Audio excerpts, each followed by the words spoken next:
যাদের জীবনে রোজগারের সমস্যা আছে, যে কাজ শুরু করেন ঠিকভাবে চলে না, চেষ্টা করেও ব্যবসা বা চাকরিতে স্থিরতা পান না। আপনি যদি ভাই হন বা বোন হন, আমি আপনাকে 7 দিনের একটি বিশেষ আমল দিচ্ছি। আপনি এই আমলটি 7 দিন করবেন আর ইনশাল্লাহ দেখবেন কিভাবে আপনার রিজিকের দরজা একের পর এক খুলে যেতে শুরু করে। যে কাজ কোথাও আটকে আছে, যে সুযোগ বারবার হাতছাড়া হয়ে যাচ্ছে, আল্লাহ তাআলা তার রহমতে সেই কাজের পথ ইনশাআল্লাহ খুলে দেবেন। সূরা কুরাইশ আপনি শুধু এটা পড়বেন যখন আপনি কাজের জায়গায় যাবেন অথবা সকালবেলা ঘর থেকে বের হবেন, তখন সূরা কুরাইশ 41 বার পড়বেন। এভাবে 7 দিন ধারাবাহিকভাবে পড়তে থাকবেন। ইনশাআল্লাহ আপনি নিজেই অনুভব করবেন আপনার কাজের সফলতা আপনি নিজেই দেখতে পাবেন। দেখবেন কিভাবে রিজিকে বরকত আসছে, কাস্টমার বা কাজের সুযোগ নিজের থেকেই আসছে। দেখবেন কিভাবে সেই কাজ ভালোই হচ্ছে। সেটা আপনার চাকরি হলে সেখানেও সফলতা পাবেন। যদি সেটা আপনার প্রয়োজনীয় কাজও হয়, আল্লাহ সেটাকে সহজ করে দেবেন। 7 দিন ধারাবাহিকভাবে সূরা কুরাইশের আমল করবেন। প্রতিদিন 41 বার করতে হবে, 7 দিন নিয়মিত করতে হবে। তারপর দেখবেন কিভাবে আপনার জীবন বদলে যায় ইনশাআল্লাহ। আজ থেকে আমল শুরু করুন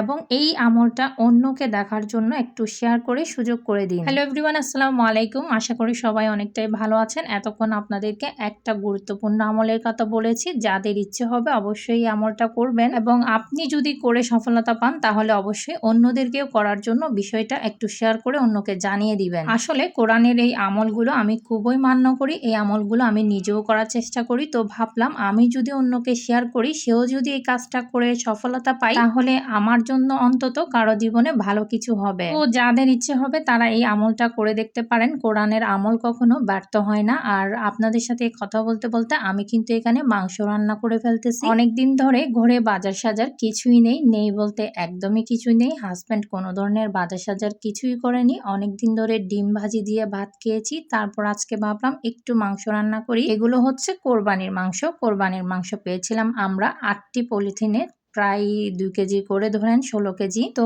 আমি সচরাচর কিন্তু মাংস এমনি ঘরে খাওয়ার জন্য রান্না করি না। কোনো মেহমান আসলেই জাস্ট একটা বের করে রান্না করি। কিন্তু এতদিন যখন কিছুই নেই, তো ভাবলাম নিজেদের জন্য আজকে একটা মাংস রান্না করি। আমরা আসলে সচরাচর অন্যরা আসলে তখন রান্না করে সবাই মিলে খাই মাংসগুলো। নিজেদের জন্য তেমন একটা আমি মাংস বের করে রান্না করি না। আসলে বাজার সাজার সবসময় মুরগি, মাছ সবকিছুই থাকে, যে কোনো একটা রান্না করি। তো মাংস রান্না করার প্রয়োজন হয় না। এখন যেহেতু বাড়িতে অনেকদিন ধরেই কিছু নেই, তো হাজব্যান্ডকে বাজার করতেও বলেনি, হাজব্যান্ডও বাজার কিছুই করেনি, সেজন্য একটা আমরা পলিথিন আমাদের জন্য রান্না করছিলাম। তো অল্প নিয়েছি আমি, সবগুলো একসাথে নিই নাই। রান্না করার জন্য আপনারা দেখেছেন আমি এখানে অনেক ধরনের মশলা দিয়ে কিন্তু রান্না করি। আমার গরুর মাংসটা খেতে একদম মেজবানি মাংসের মতো হয়। আমি রান্না করলে আসলে এগুলো একটু মজা করে রান্না করার চেষ্টা করি। আমার রান্না খেতে কিন্তু আমার হাজব্যান্ড খুব বেশি পছন্দ করে। ওনার একটা হাস্যকর বিষয় বলি, যেখানেই যাই আমার রান্নার মতো স্বাদ অন্যজনের রান্নায় খুঁজতে গিয়ে যখন আমার রান্নার স্বাদটা পায় না, বলে তোমার রান্নার স্বাদ কোথাও পাওয়া যায় না। আলু ভর্তার ক্ষেত্রে তো সেটা আরো একটু বেশি। সে দুনিয়ায় যেখানে যাই আলু ভর্তা খেতে গেলে সে আমার আলু ভর্তার স্বাদটাই খুঁজতে যায়, কিন্তু সেটা কোথাও পায় না। আপনাদের সাথে কথা বলতে বলতে আমার রান্নাও শেষ। দেখুন মাংসটা কতটা সুন্দর হয়েছে। তো আজকে আমার এখন বিদায় নেওয়ার পালা এসেছে। সবাই ভালো থাকবেন, সুস্থ থাকবেন। আসসালামু আলাইকুম।